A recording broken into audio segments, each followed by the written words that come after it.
Hoy vamos a hacer una pequeña introducción a cámaras de seguridad.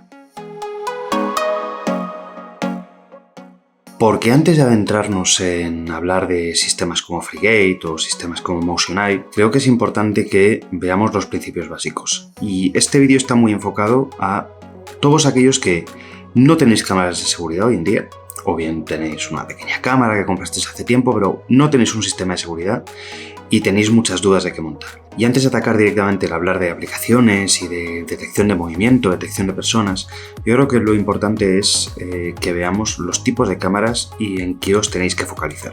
Porque si no, al final podéis terminar invirtiendo vuestro dinero en cámaras que no os van a servir. Y básicamente yo haría 3 grupos de cámaras dentro de lo que son cámaras domésticas, ¿vale? Vamos a quitar todos los temas de seguridad industrial y seguridad a otros niveles. Nos vamos a ir a lo que tendríamos en casa. Y aquí lo podemos distinguir en cámaras IPs, cámaras que pueden ser wifi o que pueden ser cableadas, las típicas cámaras que podéis encontrar a montones en Amazon, en AliExpress, en cualquier tienda, cámaras como esta, cámaras como esta. Este tipo de cámaras que en realidad suelen ser baratas, vais a encontrar en muchos rangos de precios. Luego podemos hablar de sistemas NVR. Un sistema NVR, entenderlo como un ordenador, un pequeño ordenador, en el cual se van a recibir esos vídeos, esos streams, esos feeds y se van a almacenar, os van a permitir visualizarlo. Y aquí de nuevo tenemos 2 opciones. Los que son más modernos o bueno, que ahora se utilizan más, que aceptan cámaras o bien a través de cable de red o bien a través de wifi directamente, y sistemas que están más ligados a todo lo que es circuitos de televisión, CCTV, que utilizan cámaras cableadas, BNC, cámaras en las que directamente lo que llega es la señal de vídeo sin que tenga nada que ver con wifi o bueno, pues directamente un vídeo analógico. Estos 3 tipos son, digamos que los 3 tipos más importantes de cámaras que os podéis encontrar. La siguiente distinción que tenéis que hacer son cámaras con una conexión a un cloud de un fabricante o cámaras que podéis visualizar en local. Y aquí vamos a ver la primera regla de oro. Si la cámara es una cámara con batería, pensad que no vais a poder utilizarla de forma local. ¿Por qué? Porque son cámaras que no están haciendo streaming siempre para ahorrar batería. Tienen un sensor de movimiento y solo envían señal cuando detectan a alguien. Y eso hace que normalmente esté controlado por un cloud privado y no tenéis acceso de forma local para activar esa señal. La segunda regla de oro. Protocolo RTSP. Quedaros con estas siglas. RTSP es básicamente un estándar de transmisión de streaming de vídeo. Eso es lo que os va a permitir que podáis ver localmente una cámara. Si una cámara soporta ese protocolo, la vais a poder utilizar con cualquier software de los muchos que vamos a ver. Si no lo soporta, normalmente estaréis ligados a tener que utilizar la aplicación del móvil del fabricante y, por supuesto, a su cloud.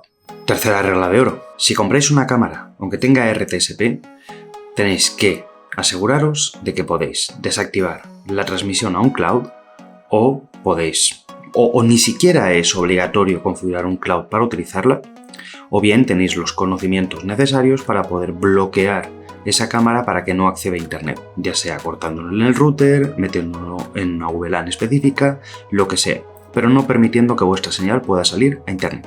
Y ahora 2 últimos consejos. Cámaras con motor. De este tipo.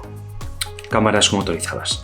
Estas cámaras las venden como la panacea, porque supuestamente pueden ver 360 grados. Pero si lo pensáis realmente, salvo que compréis una cámara de 360 real, esto en realidad no tiene un ángulo de 360, tiene un ángulo de 130, 135, 120, dependiendo de la cámara. Lo cual significa que si yo esto lo tengo en una mesa o directamente en el techo colgada, lo que va a ocurrir es que la cámara va a estar mirando un sitio. Y si se acerca alguien por detrás, no va a detectar nada. Esto que obliga a tener una aplicación desde la que muevas la cámara. O bien, que este tipo de cámaras, por ejemplo, se supone que se adaptan y son capaces de detectar a alguien y moverse.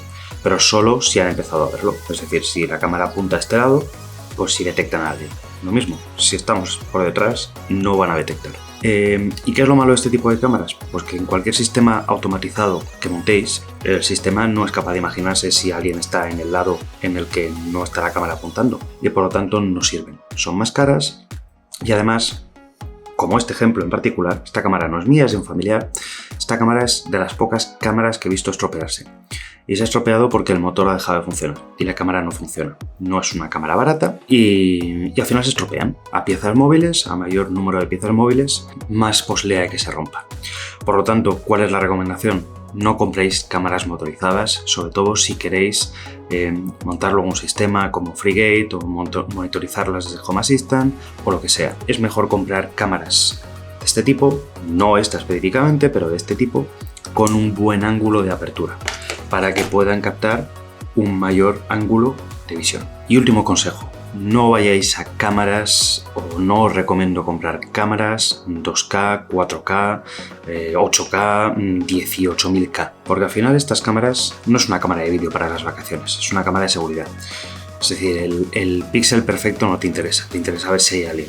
A mayor calidad de imagen, más cara es la cámara, por supuesto, más ancho de banda requiere, más posibilidad de que se corte la imagen, y si luego queréis procesar esa imagen, guardarla, detectar movimiento, detectar lo que sea, va a costar mucho más en el dispositivo donde lo hagáis.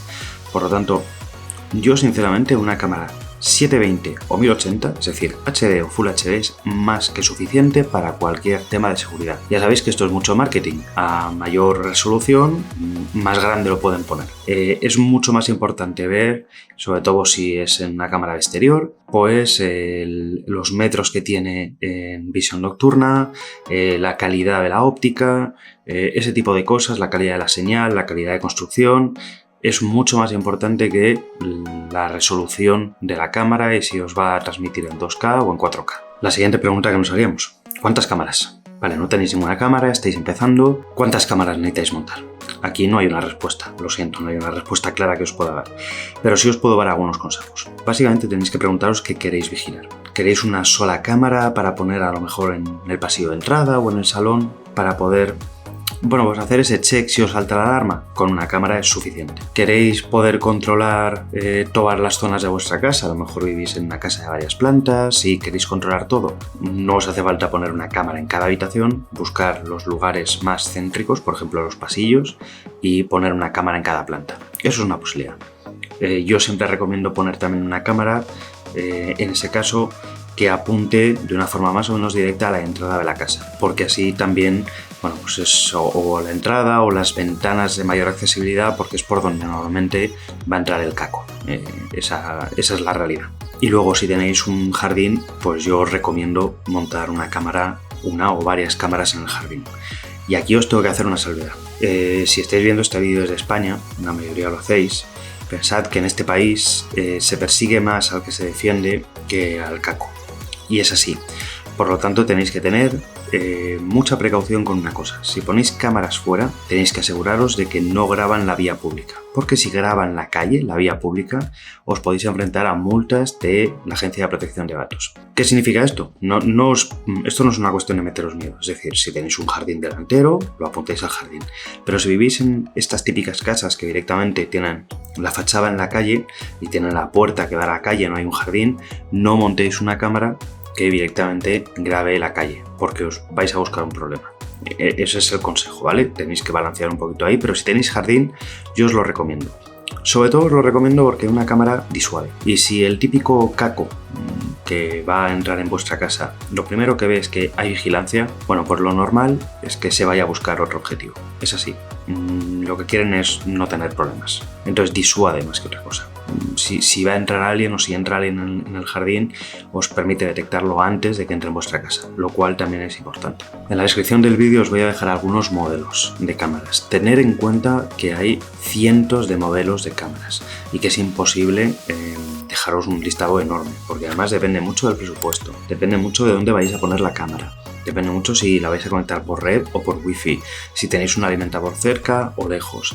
Depende de muchas cosas. Y eso hace que es imposible haceros una recomendación de todo. Aparte de los modelos que os deje, yo os doy dos consejos. Lo primero, antes de comprar una cámara, sobre todo si la vais a comprar en alguna página tipo Amazon, revisad si tiene soporte RTSP. buscar en Google, os cogéis el modelo, buscar. Si tiene soporte RTSP, os va a servir para montar algo local. Y el otro consejo que os doy es que si tenéis dudas, os metéis, por ejemplo, en el canal de Telegram y preguntéis, porque siempre alguien os va a poder dar consejos sobre, según el presupuesto que tengáis, qué cámara comprar o no comprar. Y al principio del vídeo os decía esa diferencia entre cámaras IPs y un grabador de red, un NVR. ¿Por qué es importante esto? Una cámara de seguridad consume recursos. Y esto es algo que tenéis que tener en cuenta. Cuando vayamos viendo en siguientes vídeos aplicaciones como Freegate, lo primero que vais a ver es que son aplicaciones que consumen mucho.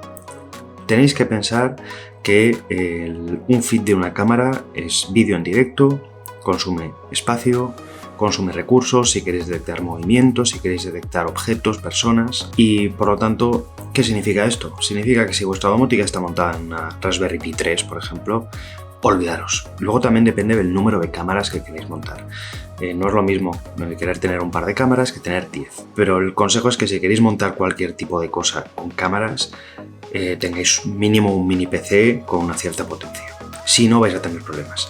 Que no lo tenéis, no lo queréis tener, o no queréis tener un NAS en el que podéis tener el almacenamiento de vídeo, bueno, pues buscaros posiblemente un NVR en red. Ese es mi consejo, porque salvo que estéis haciendo una obra en casa o una reforma, es muy difícil llevar cámaras cableadas, que son las mejores, es la realidad, pero es muy difícil llevar cable a todos los sitios. Lo más fácil es que compréis un NVR con soporte Wi-Fi, y si tiene soporte cable, genial, y que busquéis un NVR que también tenga salida de RTSP, de forma que luego si queréis montar aplicaciones en el futuro para detectar movimiento, pues os sirva el mismo NVR.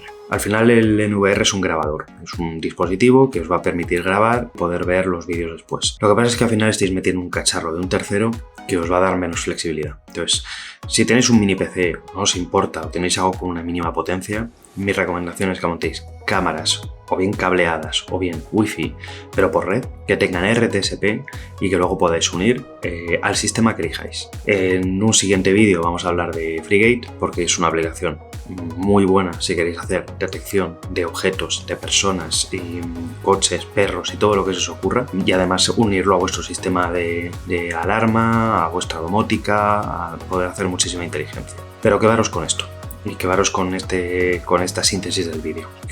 Si queréis montar una sola cámara y la vais a montar en un sitio en el que no hay nada privado, podéis buscar una marca decente y tirar con su cloud. Cuidado, porque normalmente el cloud os va a costar dinero. Es así. Esa sería casi la peor recomendación que os haría. Es decir, yo antes buscaría cualquier otra opción. Como si estáis viendo este canal, posiblemente, o si estáis en este canal, posiblemente os gusta la domótica y no os importa montar cosas, yo es donde insistiría mucho. Quedaros con control local. Es lo que más privacidad os va a dar y más control os va a dar. Y a partir de ahí podéis montar y unir las cámaras a Home Assistant. Las podéis unir a cualquier software de control, de vigilancia, NVR, lo que queráis. Próximo vídeo vamos a hablar de Freegate. No os lo perdáis porque es una aplicación muy chula. Así que espero que con esto os haya quedado un poquito más claro, si estáis empezando, qué tipo de cámaras tenéis, qué debéis comprar y en qué os tenéis que fijar. Si el vídeo os ha gustado, darle un like, y si es la primera vez que estéis en el canal, pues suscribiros y darle a la campanita. Cuidaros, ser buenos, chao.